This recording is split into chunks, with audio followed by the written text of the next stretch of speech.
Today on Something You Should Know, it's tough to get out of a traffic ticket, but there is one thing that just might work.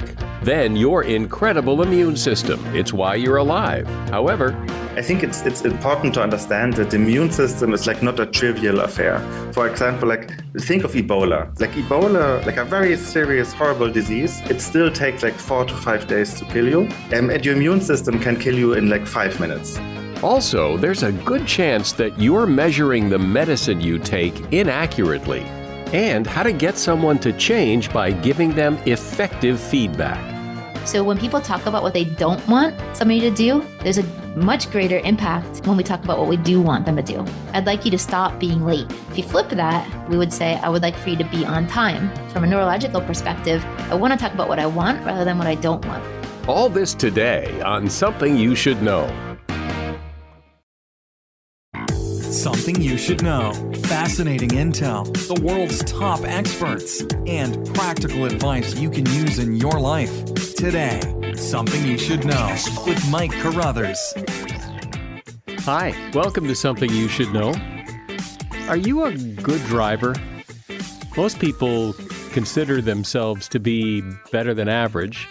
I like to think of myself as a good driver, and one of the criteria I use in making that determination is I don't get tickets. I haven't gotten a ticket in a long time. I don't get pulled over because I'm a fairly cautious driver. But if you do get pulled over by the police, you should really think before you say anything. When you understand who's in the power position, that being the police officer, you really only have one approach if you want to get out of getting that ticket, and that is to appeal to the officer's compassion. Frank Luntz, author of the book Words That Work, says, think about it. If you try to argue by saying you weren't going that fast or the radar gun is wrong, you'll always lose because you have no power in the conversation. But if you say, I'm sorry, you change the whole dynamic of the conversation. It may not always work. In fact, it often will not work. But police officers have something called officer discretion, meaning even though they pull you over for a violation, they are not required to give you a ticket. They have some discretion as to whether or not to give it. And appealing to their compassion is about the only way to get a break. And that is something you should know. Most likely you have a pretty good idea of what your immune system is and how it works to protect you. But you're about to hear it explained in such a fascinating way that will teach you things you never knew about your immune system and give you a much better understanding of how it works. My guest is Philip Detmer. He is a science writer who has a YouTube channel with over 14 million subscribers and over 1 billion views. He has authored an incredible best-selling book called Immune, A Journey into the Mysterious System That Keeps You Alive. Hey, Philip, welcome. Thanks for coming on. Hi, thanks for having me. So in a nutshell, explain very simply, what is the immune system? Well, the immune system is the second most complex biological system known to us after the human brain. It's a super complex, multifaceted organ system that literally spans your whole body from your toes to your nose. It has hundreds of little organs, little bases all over your body. It has its own highway system. It has 2 bigger organs that you probably don't know a lot about. One is above your heart, as big as a chicken wing. It has trillions of cells. Every day you produce billions of new immune cells and billions die. It is you. It's an integral part of your body. When people talk about their immune system, they talk about things like, he has a really strong immune system. He never gets sick, or somebody does take certain supplements and that supposedly builds their immune system and makes it stronger. What's your take on all of that? There's many people who think they never get sick because they take cold showers or they do this or that, but everybody gets sick. So that's literally not a thing. Actually, our immune systems differ a lot from person to person. And that makes sense if you think about it. So if all of our immune systems were exactly the same, what could happen on a species level is that like a specific bug came along and just like killed all of us. So our immune systems vary a little bit from person to person. Maybe your immune system is a little bit better with dealing with viruses than mine. Maybe my immune system is a little bit better in dealing with like certain bacteria. But like through all these little differences, like on a species level, we can basically make sure that like no single thing can easily wipe all of us out. But yeah, so like the immune system differs also a lot from our lifestyle choices. So like if you smoke, for example, you make your immune system weaker. If you don't work out, your immune system doesn't have as good of a time, or if you're undernourished. But also like lifestyle choices. And so I understand that there are things that you do that could suppress your immune system, but you also hear people talk about how, if you take this supplement or if you eat this food, that you will improve your immune system. So is that possible, or it's only there are things that make it worse, but there aren't things that make it better? The problem with the immune system and with immunology in general, like nowadays, is that like people never like learned how complex the immune system is and how it works, and that gives many people like the false impression.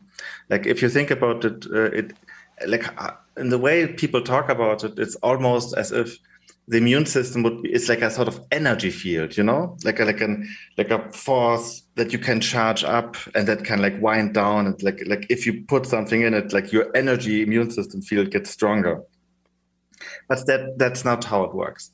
The immune system is like a really complicated orchestra of like many billions and trillions of parts that work together specifically. So the idea that you can like pop a pill or buy an orange juice that has like immune boost on it, and then like your immune system gets stronger, that's just like not how it works. People have the image that like the immune system needs to be strong and powerful and like run around and like smash enemies in the head, like crack their skulls open. But like the immune system is actually a very dangerous system for ourselves. So like every time your immune system is active, it like does a little bit of damage. It like stresses your body. So you want your immune system not to be as strong as possible. You want it to be as balanced as possible. And boosting it in a sense is like counter to that idea. It just doesn't make sense. Yeah, well, I've heard that, for example, sometimes when you're sick, the symptoms that you feel are not the sickness. The symptoms are the result of the immune system fighting the sickness. It's your immune system that makes you feel the symptoms. So, for example, like if you have the flu and like your arms and legs ache, and you feel really bad and tired and knocked out, that's actually your immune system doing its job. It uses up a lot of resources in fighting. It does a lot of like collateral damage because it has to. It can't be as selective. I mean, in the end, it's like it prefers to do a little bit too much damage instead of a little bit too too less. Well, see, that's really interesting because I think most people believe that the immune system is kind of this friendly gladiator that's by your side and fighting off all these terrible things to keep you healthy and safe. And I guess to some degree it is, but in order to keep you safe, it has to be very tough, and sometimes it can be very, very powerful and even harmful. I think it's important to understand that the immune system is like not a trivial affair. For example, like think of Ebola. Like Ebola, like a very serious, horrible disease, it still takes like 4 to 5 days to kill you. And your immune system can kill you in like 5 minutes. Like if you have an allergic shock, that's your immune system like misfiring very seriously. So the immune system has like much more power to like hurt and kill you. Many parts of the immune system actually have like no other job than calming down the immune system itself and just like measuring like how like is the amount of fighting we are doing, is the reaction, is that like just the right level, is it too much, is it too little, and if it's too much, can we calm down? Like your immune system has many built-in mechanisms that shut it off or like calm it down just to avoid that. If this is such a complicated system, you would think that there must be some kind of central command center somewhere that's keeping track of all that's going on. But it from what you're saying, it doesn't sound like it. Yeah, no, it does. Oh my God, that's like one of the parts that makes the immune system so fascinating and so cool. The immune system is made up of cells. Cells are like little protein robots. They don't feel anything. They don't think. They don't have like a motivation. They're like robots that work through the magic of biochemistry, which means they're really stupid. So like a single cell can't do anything. Somehow, through evolution and through the wonders of biochemistry, cells have like found a way to do really complex things, although like they individually are really dumb. And somehow through this way, our immune system usually finds exactly the right way and exactly the correct response to a threat. So help me understand, is the immune system strictly a fighter that goes after things and kills them? Or is the immune system also a healer? And my example would be, say, if I cut my finger and in time my finger heals and goes away and the cut goes away as if it had never happened, can I thank my immune system for healing that or not? You can thank your immune system that you didn't die. When you cut yourself, like certainly a few bacteria, some that are living on your skin or like some like from your kitchen counter, wherever you cut yourself, they will like invade the wound. And your immune system basically reacts immediately to like kill those invaders as quickly as it can. And if it couldn't do that, like then like you develop an infection that would kill you like sooner or later. When you cut yourself, you have like immune soldiers that are like living under the skin that are just like ready to defend you like on a moment's notice. So you said a few moments ago that like when you have the flu and you ache and you're all stuffy and your head hurts, that isn't the flu, that's the immune system fighting the flu. But why does it do that? How does that fight the flu? Think about it like what a virus really is. You have like this little tiny parasite that infects your cells. It goes like into the cells themselves, multiplies, and like one virus becomes hundreds or even thousands. And then it kills the cell, or like it leaves the cell again. It infects again, maybe dozens, maybe hundreds, maybe thousands of new cells. So like the growth of viruses is just like super rapidly, and like your body is pretty screwed in a sense. So your immune system had to like come up with a way to react to an enemy like that. And a virus infection like the flu is like fairly serious actually. So like you somehow need to prevent like those viruses that multiply so quickly to just like take over like your body in a few like hours or days. Your immune system is like they release an enormous onslaught of chemicals that flood your body. And actually like in the case of many virus infections, you can like detect those chemicals like in the blood before you feel sick. So like your body is like gearing up.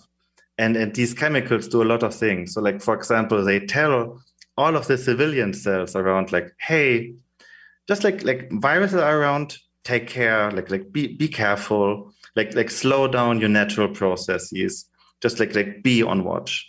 Or they tell your brain like maybe like a fever would be a good idea, like heat up and create an environment that the virus doesn't like. This is how cells do it. They release like all of these chemicals to like tell a lot of cells like what they need to do right now, how they should react, how they should like support the work of the immune system. And that is like, and you feel that is discomfort. Like a lot of that is like not great to you, which is also like incidentally like a good side effect, because it like forces you the actual living human, it forces you to calm down and seek rest and just like let the body do its work. I'm speaking with Philip Detmer. We're talking about the immune system and how amazing it is. Philip is author of a great book called Immune, A Journey into the Mysterious System That Keeps You Alive. So Philip, here's a question. When I get the flu or when I get a virus, I get it, the immune system goes to work, and then if I'm exposed to that virus again, I probably am not going to get it. How do we know? How does the body know, well, you've had this before, and how does it protect me from getting it again? That's one of the most amazing things about the immune system.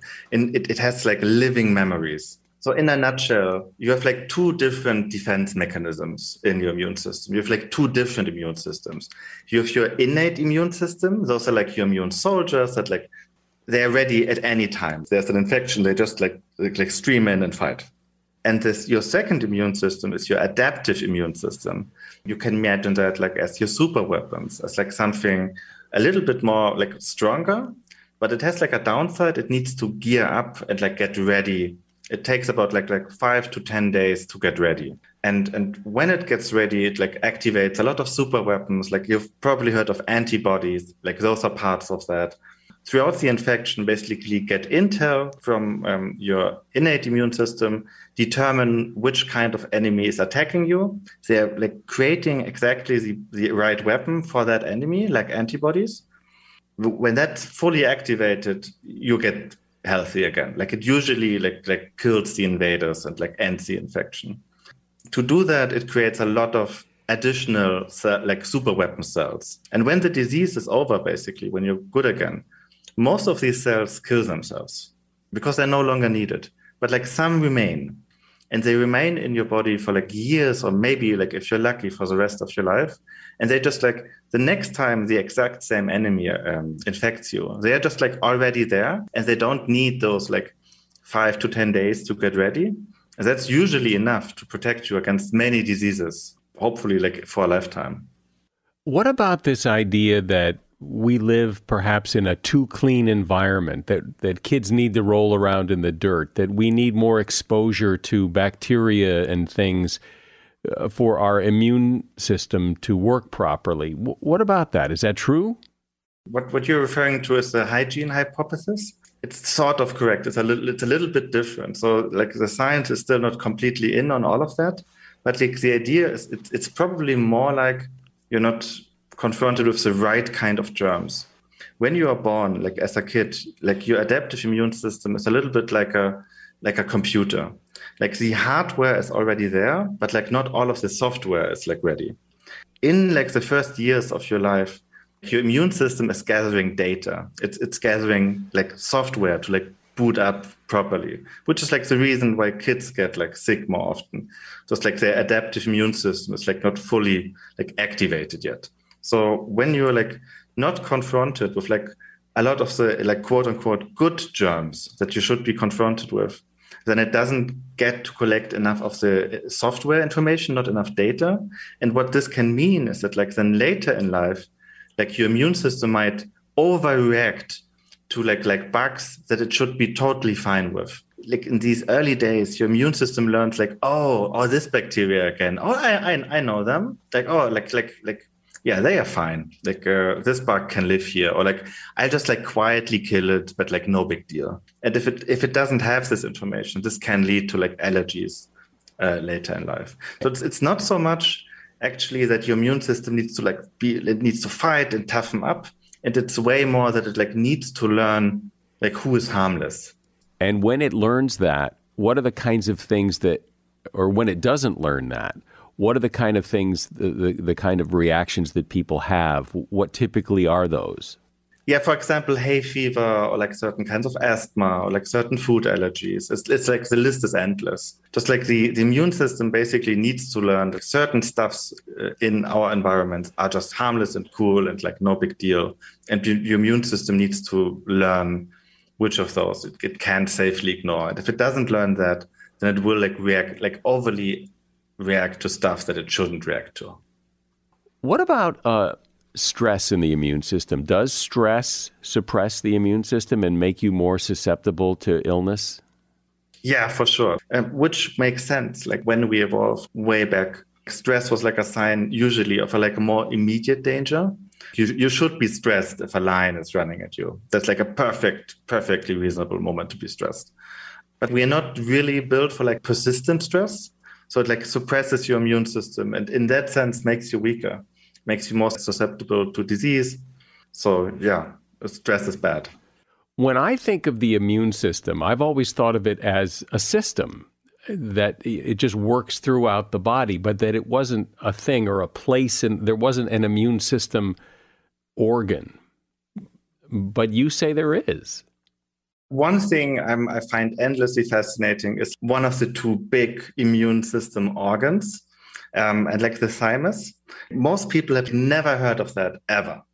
And which is pretty incredible because it's a little organ. It's about the size of a chicken wing and it sits right above your heart. And this little organ, I call it like the murder university. It's a training center for like some of your most strong, like some of your most aggressive and strong and like protective immune cells that you have. These immune cells, like they're called T cells. These cells are like they are born in your bone marrow and they travel to this organ above your heart and then they get checked. They get checked as like, hey, are they working properly? And especially like those cells, could they maybe accidentally attack your body? And if they do, and if they don't pass the test just right, they are ordered to kill themselves. So out of 100 cells that like enter the thymus, 98 are killed or like die. And only like 2 out of 100 get to graduate and get to travel through your body and get to protect you. And like this organ, like the thymus, basically around the time, like at the latest when we enter puberty, it begins shrinking. The older we get, the more it shrinks and like the thymus cells basically turn into fat cells. And this is like one of the reasons why we are like more susceptible to disease as we get older. Because like this organ, like this immune system university, it's closing departments. It gets smaller and smaller and smaller. And in your like 80s, it's basically gone. It's like, I think like you have like 1% left. And I find it so fascinating that we have like this organ that really has a lot to do with if how healthy we are and how good we can defend ourselves, that like shrivels away. And nobody has like ever heard of it. I find it so cool. Like, yeah, I find this very interesting. And so say the word, because your accent, I'm not quite following. What's it called? The thymus. THYMUS. Talk for a bit about how the immune system fights cancer and how sometimes it wins and sometimes cancer wins. Cancer can trick the immune system in ignoring it or even in protecting it. That's more like how I put it. Like one of the things like cancer needs to accomplish to become like a cancer that's like a problem for you is to like at first it needs to avoid the detection of the immune system, because like at any point in your life you have like many cells inside your body that are like patrolling and are like checking for cancer. Like one has a pretty amazing name. It's like the natural killer cell. And the natural killer cell, what it does is basically it goes from cell to cell and just like says, hi, how are you doing? Like, do you have like papers for me? And it just like checks like the papers of each cell. And if it doesn't like what it sees, it just like kills the cell. So just like you have these cells really looking for cancer cells, and they succeed basically most of the time. So immune system is pretty great at killing cancer.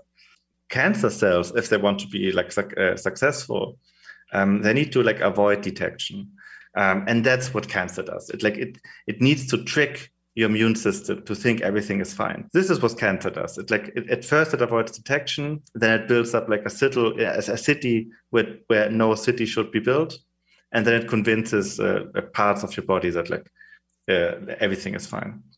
So it's like it's pretty ingenious in a way. So like cancers, when it works, it does a very good job in a sense, which is bad for us. But if cancer is so ingenious, why does it continue to grow and kill its host, which ultimately kills itself? That doesn't seem ingenious. Cells are not conscious. They don't have thoughts, they don't have dreams, they don't have hopes, they don't have goals. And it's the same with cancer cells. They don't know. And maybe I can say that as a cancer survivor. It's like cancer cells are not evil. They're just stupid. They do what like every living thing is like sort of like made to do. They want to survive and thrive. And they're just not realizing what they're doing. It will eventually lead to their own demise. Well, I've learned things today about the immune system I never knew. And I've always thought of it as being kind of mysterious. Like it's kind of hard to put your finger on, but you've really helped to explain it and clarify exactly what the immune system does and how it operates. Philip Dettmer has been my guest. The name of his book is Immune, A Journey into the Mysterious System That Keeps You Alive. He's also got a YouTube channel all about science. It's really interesting. And there are links to the book and to the YouTube channel in the show notes. Thanks, Philip. Thank you for having me. Have you ever had someone say to you, "I'd like to give you some feedback," and you get that feeling in the pit of your stomach? Oh, God, here it comes. Criticism. What did I do wrong now? You know what I mean. Often, feedback doesn't feel good at all. But feedback, if done right, can be helpful, constructive, and instructive. It's that if done right part that's often missing. Here to discuss the important topic of feedback is Leanne Renninger. Leanne is an expert in behavior change. She has a really interesting TED Talk on feedback. She's co-founder of Life Labs Learning and co-author of the book, The Leader Lab. Hi, Leanne. Welcome. Thank you. Happy to be here. So generally, I think people don't like feedback because it's usually just another word for criticism. You know, people don't often tell me they want to give me feedback and then just tell me how wonderful I am. And so I think people put their guard up when they know feedback is coming, and they're not really receptive to it. What's your take? Yeah, I think if it's not done well, then it's, of course, can do more damage than good. But I'd say done well, it's going to be one of the most important skills that a human can have. And so what does it mean to do it well? There's 4 parts to a good feedback message that we found from our research. And what it will contain, if I say it as simply as I can, is it's going to open with the person knowing you're giving feedback. So we call that a micro yes. So I would say like, oh, wait, can I share an observation I have, or can I share a thought I have, or can I share my reaction to what I just saw or heard or what just happened? So that'd be part 1. If you picture like 4 building blocks, then we're going to move to part 2, which is naming the behavior that one saw. And that means not saying anything about the character of the person, but rather sticking with behavior rather than individual. So I noticed you showed up late to the past 2 team meetings would be an example. And then the third block of the 4 is your impact statement. And that will be sharing why it matters. Because if we can't name the impact, then why are we even bothering to give that feedback? That would be an opener, like I'm mentioning it because, or I'm bringing it up because, right? And then the last of the 4 building blocks is opening again with a question. So we round that back off with saying, how do you see it? Or does it make sense that I'm wondering about this? So those are the four building blocks. And I can give more examples later, but they're the foundations. And so how does that inspire change? What we've got going on here is 2 things. One is that I'm respecting the other person's capacity at that moment to take in the feedback by saying, would it be okay if I shared with you some thoughts? And I'm queuing up that this is a dialogue. It's not just me data dumping what I want to say here. So I'm tending to the relational side of things. At the same time, by naming the exact behavior I saw and the impact on me, what I'm doing is I'm enabling change to happen faster because I know exactly what it is that the request is to be changed and why it will matter. So I'm dealing with the facts and also the motivation behind making those changes happen. As difficult as it sometimes is to have to listen to somebody's feedback, it can also be difficult to give it. It's a kind of a weird position to be in. What are some of the things that people do wrong when they're giving feedback? One is that as soon as we start feeling nervous as a feedback giver, the tendency is to talk faster rather than slower. And that's not the right thing to do because what it does is it's going to be increasing the other person's biological response as well. And what we want is to get into a space where both people can have a dialogue with each other. So my answer here would be, first of all, what people tend to do is talk too fast rather than going slower. And the second thing they tend to do is pretty quickly generalize. And that means that they'll move away from talking about behavior and move into character assessments. As an example here, what they'll do is they'll say, oh, you're not being reliable. And what would be better there is to say, the way you just behaved is not consistent with what you said you would do. And the difference there is the moment I say you're not being reliable, that's in my character. That's like who I am for good compared to a behavior lapse that I can easily change. When I think back on times I've received feedback from people, it's not like they're telling me something I don't know or that I was unaware of. Oh, really? I did that? Oh, I had no idea. It's often things I'm very well aware of. And I suspect that one of the reasons for giving feedback about something isn't so much to alert someone what they've done wrong, because they may already know it. It's to tell them you noticed and it had an impact. Yeah. You just said the key word there. You said it had an impact. And I think that's going to be the most important part of any type of feedback statement. We call that the impact statement. So being able to say like, well, listen, here's why this thing matters. Because often what's happening is the person is doing the thing and they're like, nah, I want to keep doing it that way. They're not realizing the impact it has on the other person. So the more skillful we can get with naming the impact statement, what I mean by that is I'm mentioning it because, or, doing this does the following for me. The moment we could do that, we can see very much an increase in the motivation from the other person to want to make the change, particularly if I'm able to articulate that impact statement in a way that really hits the logic button and is clear for the other person. One of the things that I never liked when I was an employee is when you would have those regularly scheduled meetings with your boss to go over your work. And the problem with those kinds of meetings is the boss isn't going to come to those meetings time after time and tell you everything's great. They've got to find something to complain about, even though maybe things are okay.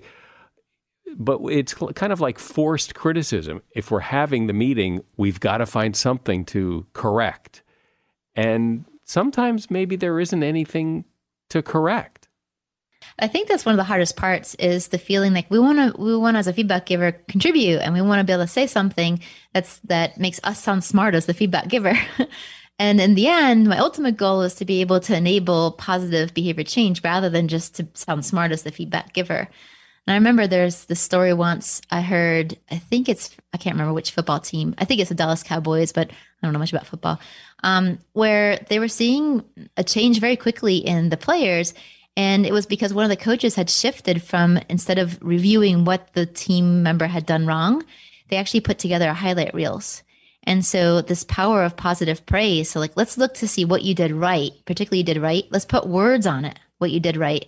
And then let's break that down and see how we can transfer that to other situations in the future.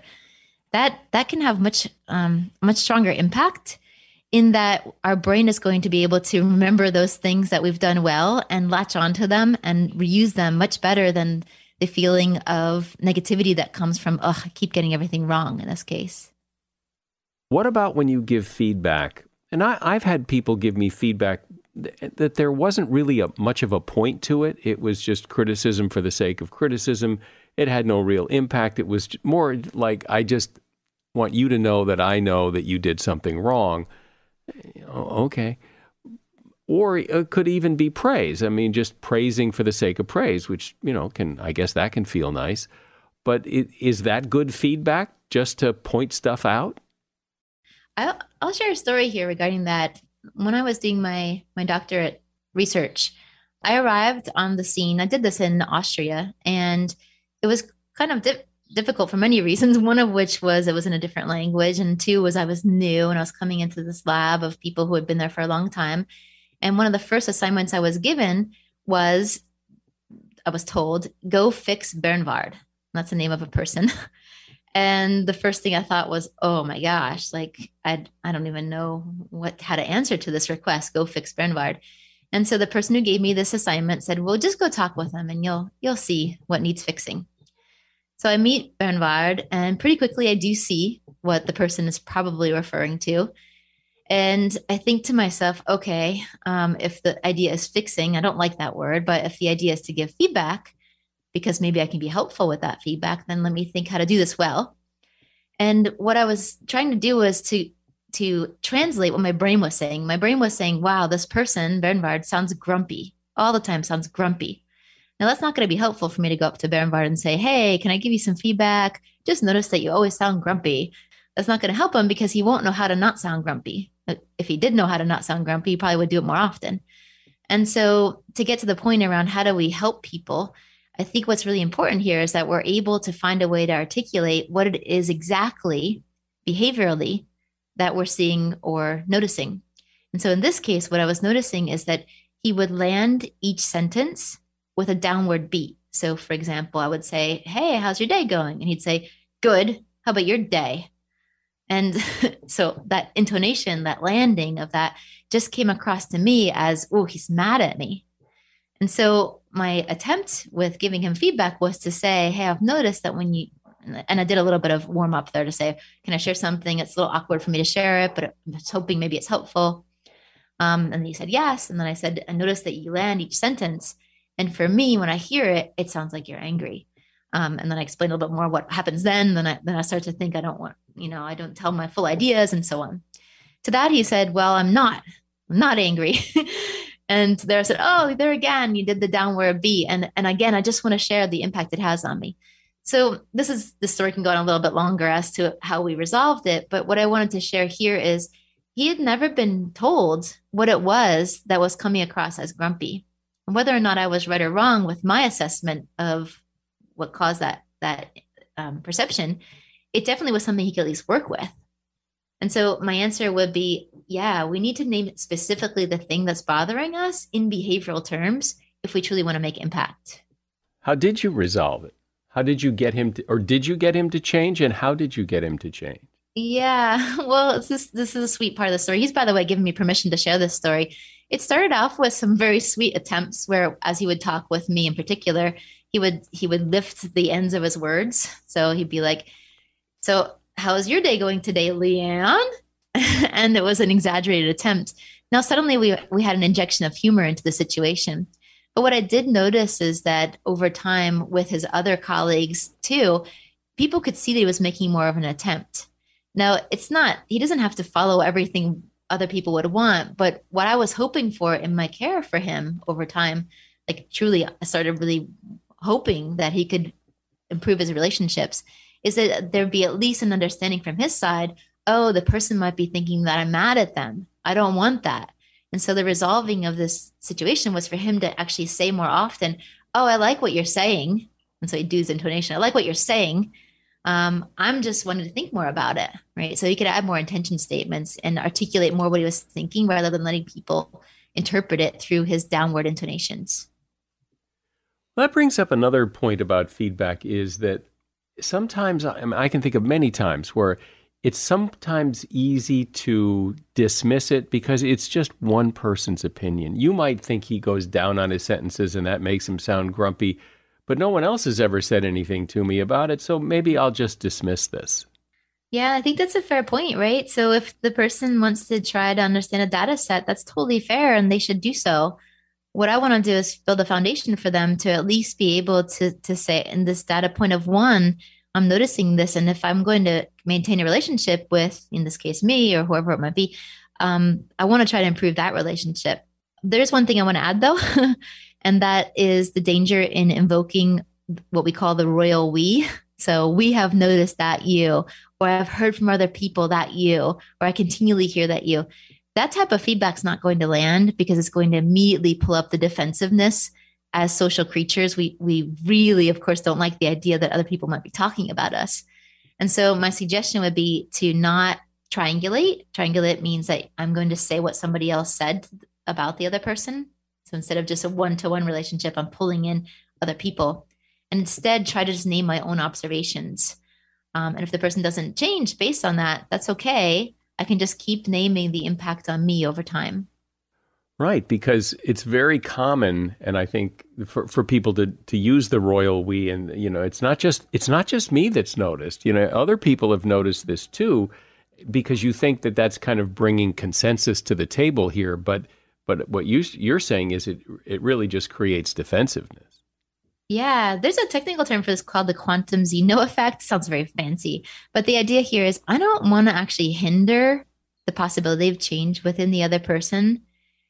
What I want to do is I want to enhance the possibility. I want to catalyze their urge to change. And so often we think, oh, when we invoke the royal we, that's going to add more fodder to the fire. Are there other things besides feedback that work to get people to change their behavior? Whoa, I like this question. Yeah, so what comes to my mind is that I want to create an environment that makes it more possible for that person to enable change to happen.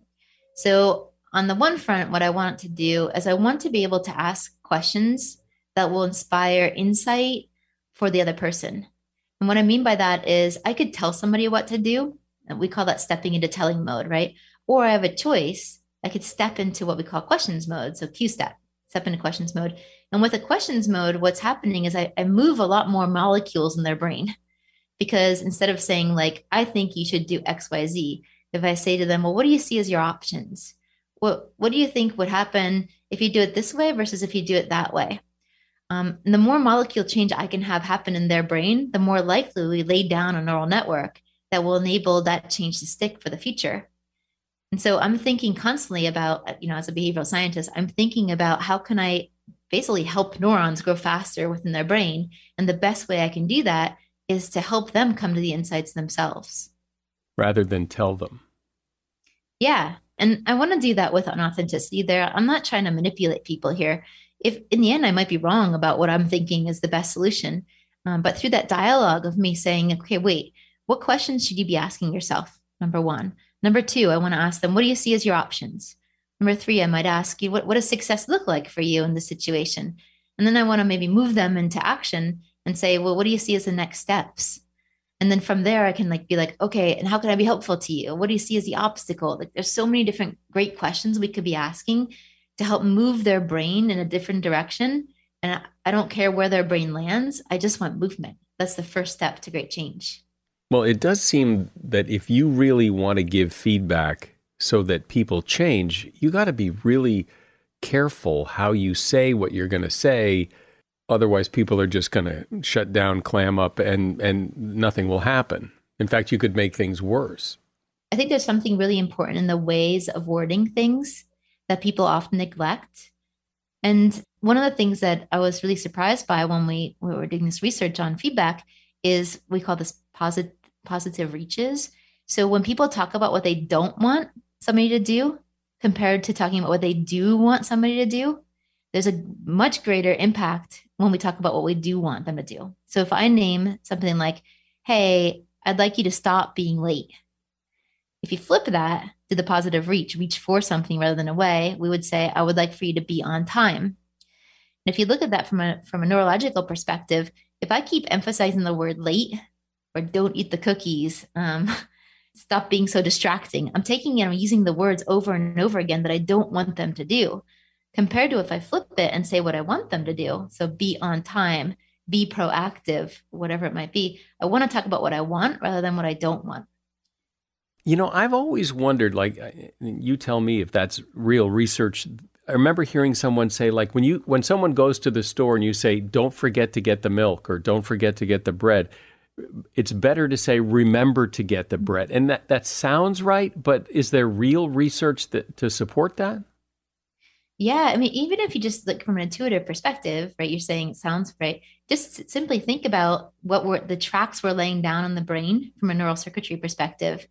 The thing that we repeat is the thing that's going to be remembered.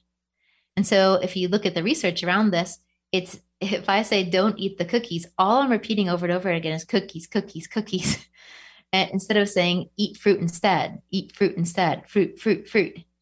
So even on just a simple gut check level, we can say that makes sense. And it also lines up also with what research says as well. What about asking for feedback? Is that a good way of getting it? Is to just go out and ask people, how did I do? Rather than wait for them to decide whether or not to tell you what they think. So another tip I would have in general for everyone is a notion of push versus pull regarding feedback. And often what happens is after we've done something, we're waiting for people to give us feedback, and we call that push feedback. So someone's going to push their feedback onto us. And the suggestion I would have is to always be a puller of feedback. What I mean by that is you proactively go to people and say, hey, how did I do there? I really want to learn. Can you name something you think I did well and something you think that I could optimize? What ends up happening there is that by being the puller of the feedback, you become the controller of it. So even if a person says something negative, or even let's say you did something wrong, if I come up and say like, hey, what'd you think? Suddenly I am in a position of power because I'm coming in with a learning orientation rather than a punitive orientation. Like, I know I did that wrong. And so to be the puller of feedback means having that habit. And my suggestion to listeners would be, even right now, after you're done listening to what I'm saying, grab your phone, and if you have the bravery to do this, text 3 different people and simply say to them, hey, I'm looking to learn. And what I'd like for you to do is to share 3 words that come to your mind when you think about me. And I'd like for them to be 3 things you think that are positive about me, and then 1 thing you think I could optimize. And it's really interesting when you start seeing these words coming in from your friends, because over time you start to see patterns in what's happening. And weirdly, because you were the one who asked for the feedback, you pulled the feedback, you're in control. And it feels almost like, oh, I'm an experimenter trying to learn. And whether or not I agree with them doesn't matter, because what I'm seeing is just data points. And with that, I can decide what I want to do with that, with the data I've collected. Well, I think this is such an important topic to discuss, because everybody at some point has to give feedback and is going to get feedback. And understanding the dynamics of it, how it works and what's effective, I think makes it a much more worthwhile exercise that has some real impact. I've been speaking with Leanne Renninger. She is an expert in behavior change, co-founder of Life Labs Learning, author of the book The Leader Lab, and she has a really interesting TED Talk you can see online about much of what we've been talking about on the topic of feedback. There's a link to her book and to the TED Talk in the show notes. Thanks, Leanne. Thank you. Have a good rest of your day. Obviously, when you take medicine, you want to make sure you take the right amount. And a study published in Pediatrics found that many parents mix up teaspoons and tablespoons and regular kitchen spoons when administering liquid medicine to their children and presumably to themselves. As a result, they often get the wrong dose. One big problem is using a tablespoon or teaspoon from your silverware drawer. Silverware makers are not required to make their spoons to any standard measurement, and they usually don't. You have to use a measuring spoon like you use for cooking or baking in order to get the right amount. Giving too small of a dose, well, that can make the medicine less effective. Giving too large a dose can make it toxic. Confusion about units of measurement result in more than 10,000 annual calls to poison control centers, according to that study. And that is something you should know. One of the things that fuels any podcast success is ratings and reviews. So it would help us if you wouldn't mind taking a moment to go to Apple Podcasts or Spotify or really wherever you listen and leave us a rating and review. It would be greatly appreciated. And it's a great way to show your support. I'm Mike Carruthers. Thanks for listening today to Something You Should Know.